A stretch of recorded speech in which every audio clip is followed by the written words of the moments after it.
Okay, this is Randy Sprinklers again, and what I want to do is an update on the sprinkler identification of the different parts. So I pulled out a couple of, actually I pulled out the bigger sprinklers here for you, and then one of the smaller ones.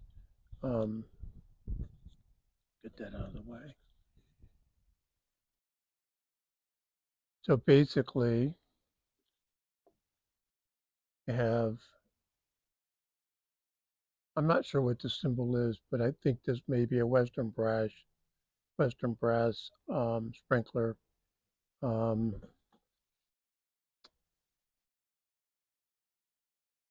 This says U260 on it, so I don't know if that's a Western brass or not, but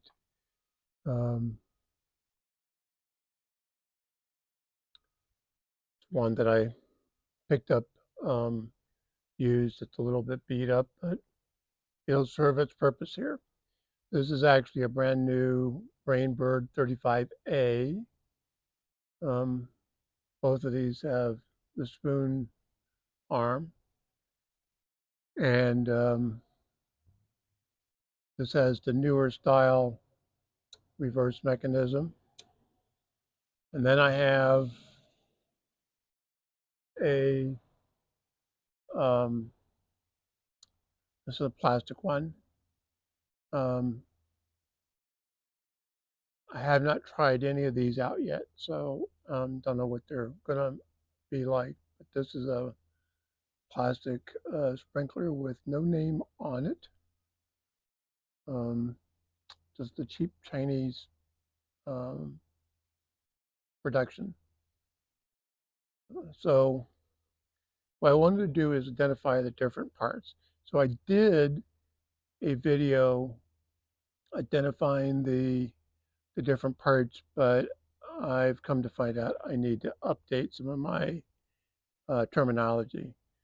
So I called this a center pin, and it is a center pin, but they identify this as a fulcrum pin. Oh, before I get too far, let me explain that I'm going pretty much by the Rainbird standard of information. Nelson uses a little bit different terminology. Most of it's similar, but it's a little bit different. And I looked for another one, but I did not find another part identification. So this will have to do for now. So this is now labeled as the fulcrum pin. See if I can put those side by side. And of course the fulcrum pin.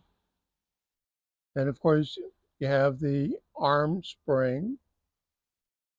And the one thing that I think is interesting nowadays is that the spring is stainless steel, which back in the 60s and 70s they were not. So they've improved a great deal. So they don't really rust like they used to. So of course you got the arm, and of course the body. Now this is where things start to get a little bit different. You have the nozzle. This is a dual nozzle.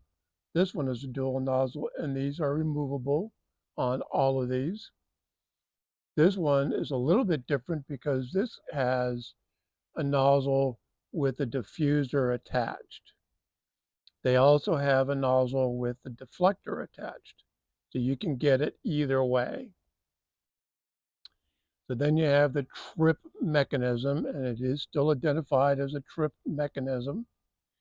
You have the trip lever here somewhere. So something I thought that was interesting is they now have something that's called a bearing hood. This one doesn't seem to have it. Let's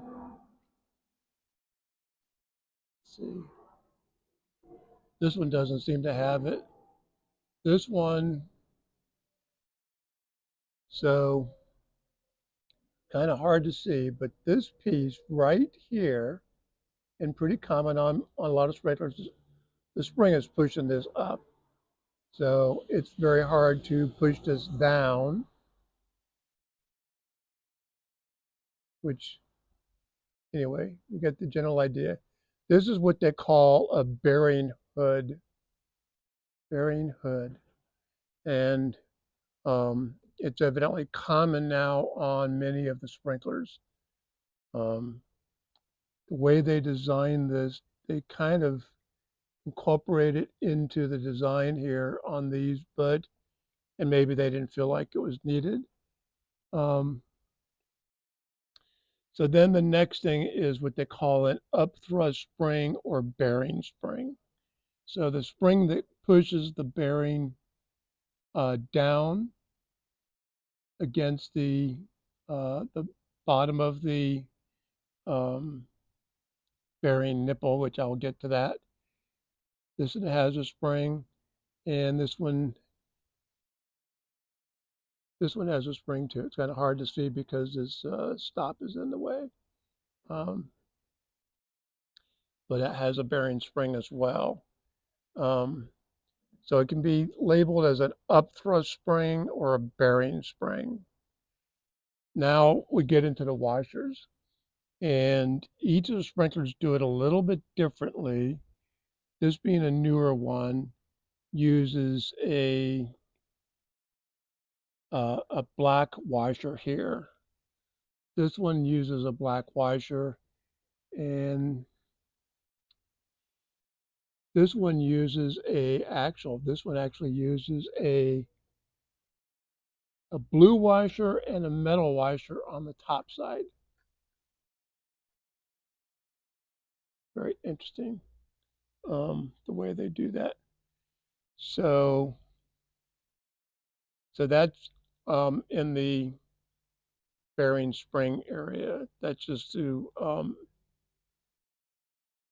help with the movement against the bearing sleeve. So the next thing is the bearing sleeve.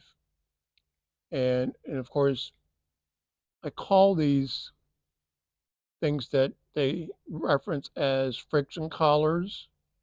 These are a little bit different than these. And these here, there's no friction here. These are actually kind of,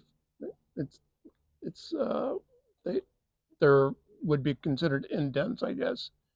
So you don't have quite as smooth of a movement on the, and I call these stops. They're also labeled as arc stops. Rainbird also has some that show it as a friction collar. And I still say they're stops because that's exactly what they do. Arc stops is actually a very appropriate term for this. So then, of course, you have the bearing sleeve here at the very bottom. And then we'll get into, let me just take one of these off so you can see. So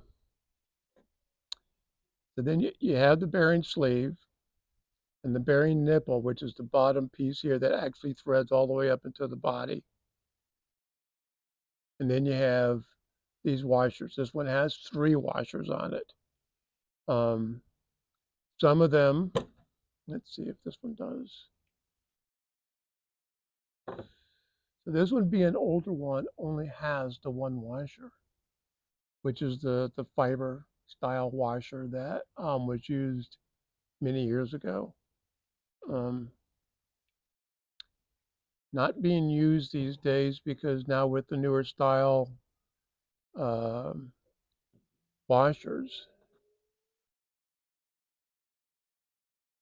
and the nylon washer. So this has a black washer, what they call a backup washer, and then in this case, they put the nylon washer on the bottom, which I have found to be kind of the best place for it, is having the white washer on the bottom, which is a PTFE or nylon washer, all depending on who's making it. Some of the sprinklers have 2 black washers, one on the top and one on the bottom side with the nylon washer in between. So that covers the different parts. And although I didn't bring out um, the Rainbird P5R and also the 2045 models, they actually have a nut on the bottom. So um, a lot of the plastic sprinklers, let's see if this one does. Okay, so this is a good example. This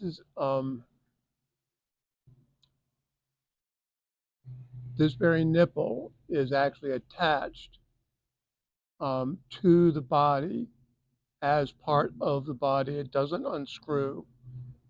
So what they do is they put all the parts in there, and then this, with the machine, is flared and is set. So this is not removable. And of course, on the metal ones, it is. So that's an important part. So what Rainbird did on the P5R model is that tube comes straight down and the screw area is on the bottom with a nut.